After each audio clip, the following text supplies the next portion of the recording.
In the final days of the Clone Wars, Jedi General Aayla Secura and her clone troopers, led by Commander Bly, are sent to the remote Endor system to investigate a separatist outpost on the planet. Once there, however, Aayla Secura comes across an incredibly sarcastic B-1 battle droid who she is forced to work with in order to slay a vicious beast. So, before we get into it, make sure to smash the subscribe button for more awesome Star Wars lore content. I will also be dropping my massive prediction video for The Mandalorian Chapter 10 very shortly, so make sure to stay tuned for that. So, the story begins on the distant, forest-covered plains of Endor, where Jedi General Aayla Secura and Commander Bly have just touched down below a lush tree line. Commander Bly reports to his general that the separatist outpost that they were sent to scout out had already been deserted, but the forward scouting squad that was sent earlier had not made contact in quite some time. Following this, one of Secura's men frantically calls his general over, asking her to take a look at a pile of B-1 battle droids which had been left nearby. The trooper reports that there was a massive struggle between the battle droid forces and the clones, but there are no bodies left to tell the tale. Only the badly damaged armor of the clones and the shiny mechanical parts of the B-1 battle droids. Aayla Secura then lifts the helmet of one of her fallen men, wondering to herself, what could have happened here?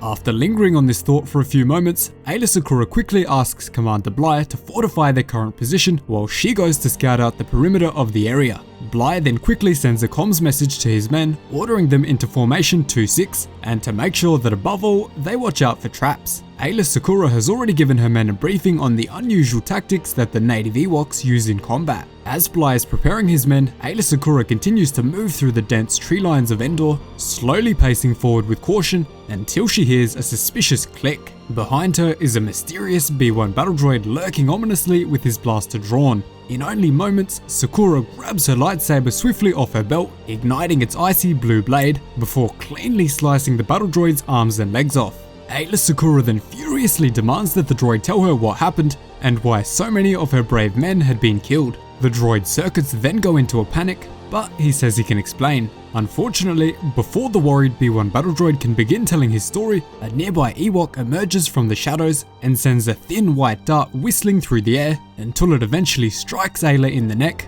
causing her to tumble to the ground in a haze. Secura eventually does wake up from her temporary sleep, but as you can expect, she finds herself surrounded by a large horde of Ewoks with their spears drawn and very unhappy with the Twi'lek. Surprisingly, Aayla Secura looks over her shoulder to see that a B-1 battle droid has also been captured and taken with her. The B-1 unit then sarcastically asks the Twi'lek, "You're finally awake, Jedi?" angering Secura.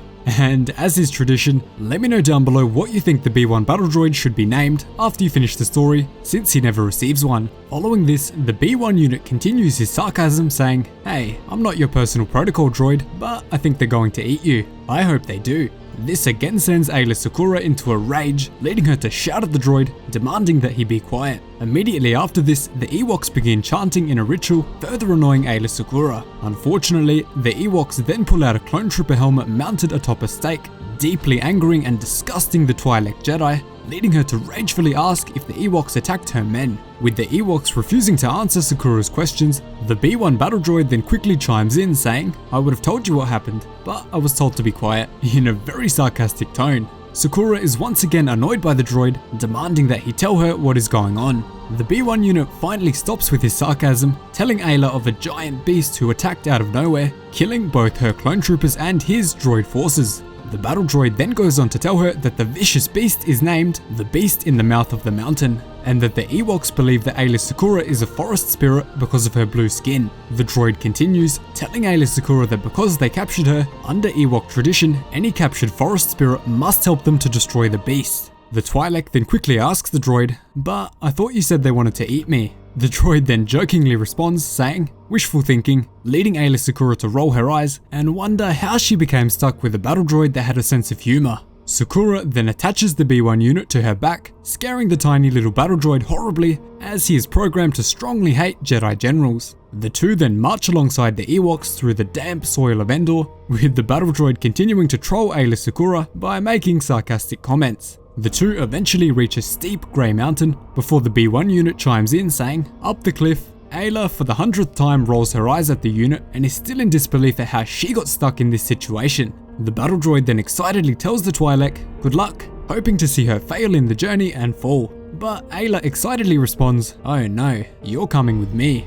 The shiny Clanker is terrified at traversing such heights, demanding to know why he has to come along with Sakura.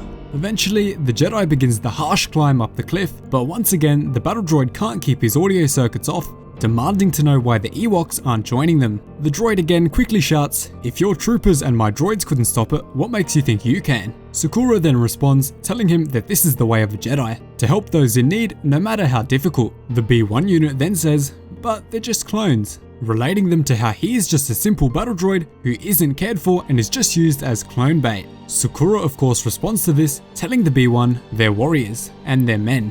Once they arrive at the entrance to the dark and creepy cavern, the B1 unit again has to chime in, telling her, "That took long enough, your Jedi skills aren't very impressive." Aayla Secura remembers her Jedi training, remaining calm as she ignites her luminous blue lightsaber to light the way through the cavern. As the pair move deeper inside of the dark cave, Aayla Secura accidentally steps on a loose rock, rapidly losing her footing, sending her tumbling down the rock face in near darkness. This prompts the B1 unit to ask, "Do you have any Jedi skills whatsoever?" She is of course not impressed at all, but must push on. The team of two then eventually come across a field of bones and skeletons, leading Mr. B1 to sarcastically remark, "Well, at least we now know what became of your troopers." Aayla is not happy with this disrespect of her men, but she of course has no time to dwell on it, as a loud click-clack rings out from the darkness nearby, with a humongous beast finally revealing itself. Fear then flows through the circuits of the B1 battle droid as he begs Aayla Secura to leave the area, with the ferocious beast on the horizon. The Twi'lek Jedi of course doesn't listen, but the massive beast steps closer to the two,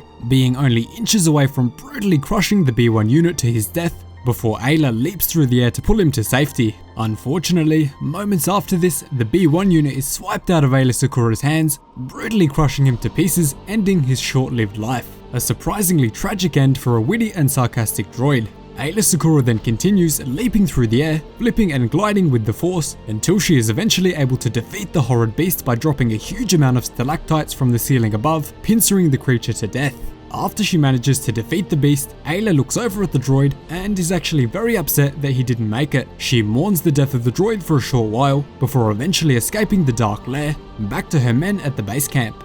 When she arrives back, Bly is worried to death because he and his men had been trying to contact Sakura but were unable to get a signal. In sadness, Aayla reports that the entire recon squad have perished, along with all of the droids that they fought against. Sakura then goes on to say that they absolutely must find out why the Separatists are building these tiny outposts in remote systems of the Outer Rim, before concluding that she will discuss it with Master Yoda after the 327th have returned from Felucia. This is of course incredibly tragic, as we know from Revenge of the Sith that she will never make it home from Felucia and will be gunned down by the same man that she is facing in this very moment. Moments after, General Sakura orders Bly to gather his men and load them up into the troop transports, as they have no more time to waste on Endor. And to end the story, we see that the Ewoks have claimed the head of the B1 battle droid as part of their spiritual tradition, and have even enshrined him as a godlike figure into a painting on the wall, believing that he was the one who defeated the vicious beast. So that is the story of the B1 battle droid who trolled Aayla Secura. Thanks so much for watching, cheers guys, hope to see you in the next one.